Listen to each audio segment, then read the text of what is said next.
In becoming an ICAO contracting state, a state agrees to observe the international standards specified by the ICAO. Don't forget that it is from these standards that the international rules and regulations governing civil aviation are drawn, and thus each state accepts the responsibility to enforce these rules and regulations within its sovereign territory and airspace by its own national laws. Article 38 of the Chicago Convention requires that each contracting state notify the ICAO of any differences between their own national regulations and the international standards that ICAO has adopted. Thus, a situation is recognized where national legislation and regulation have precedent over international rules within the territorial airspace of that state.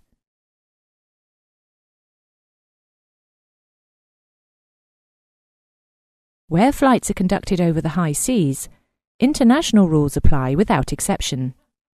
The ICAO rules of the air are promulgated to standardize the procedures for civil aviation, specifically for the safety of aircrew and passengers.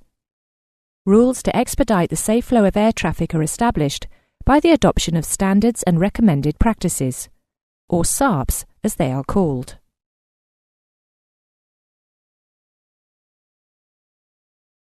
Where an aviation offence is believed to have been committed in an aeroplane contrary to the international law, the state in whose airspace the offence has taken place has the right to try and punish the offenders.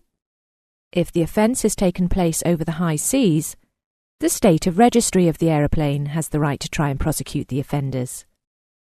It should be noted that the international agreements oblige states to prosecute in such circumstances.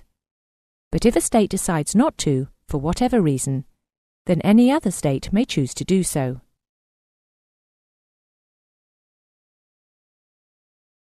In accepting contracting state status, each member state accepts that it has a responsibility to establish a 24-hour search and rescue (SAR) organization suitable to deal with the number of civil flights taking place within its own territorial airspace. Contracting states should provide at least the minimum service compatible with the type and frequency of the air traffic using the airspace for which the state is responsible. And that service is to be available 24 hours a day. The requirement also imposes upon the state the need to maintain a degree of cooperation with adjacent states, and the readiness to assist with SAR operations if requested.